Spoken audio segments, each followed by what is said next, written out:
Well, first, polling stations have closed their doors and the wait for official results has begun in Colombia after Sunday's nationwide referendum on whether or not to accept the peace deal signed between the government and the FARC rebels. Early indications from electoral authorities show the result is too tight to call.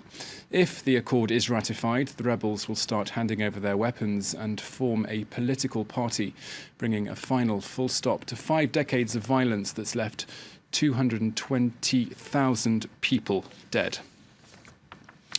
Well, to delve a little deeper into what this deal might mean if it gets approval, we can cross now live to Washington and speak to Michael Shifter from the Inter-American Dialogue think tank. Mr. Shifter, thank you very much for taking the time to speak to us here on France24. From what we're hearing from electoral officials, the results are much tighter than originally thought, aren't they? Absolutely. The results show that although the voting has exceeded the threshold that was needed, the no vote is a lot stronger than the polls had suggested, which is really, I think, something that must be of enormous concern to the government of Juan Manuel Santos, and of course, I'm sure is very good news for former President Álvaro Uribe, who has been leading the charge against this vote, leading the opposition. And if this is officially a no result, why have so many Colombians voted against this peace deal?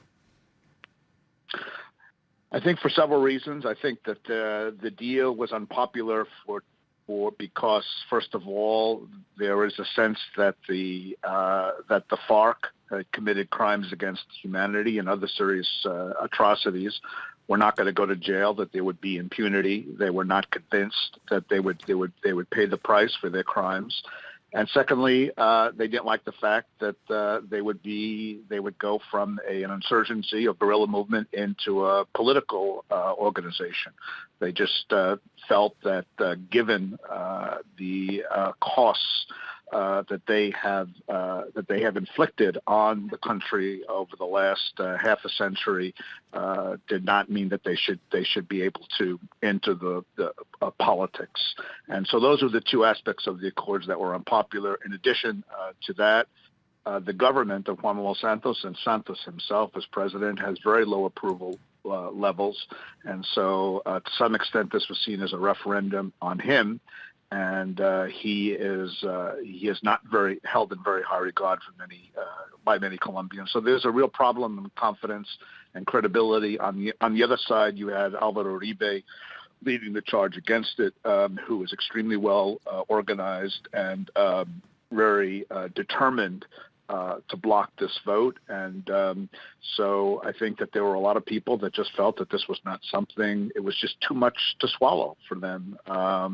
The aspects of this agreement, but if the no prevails, this is going to be a very, very, very sharp blow to the government.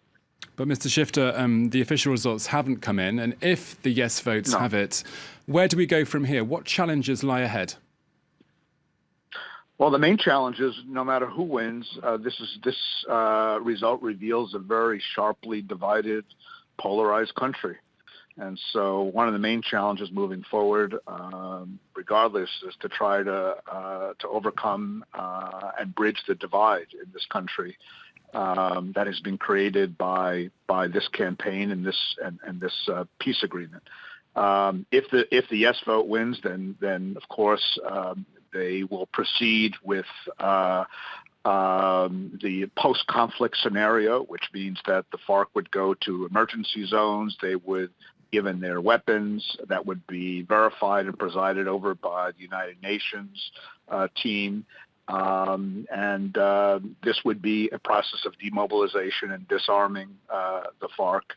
And all the other elements of the peace accords, which are 300 pages, so this is quite comprehensive and quite wide-ranging, would begin to be implemented with great difficulty, but that would happen. But that assumes that the yes vote would win, and as you say, at this moment, it's really too close to call.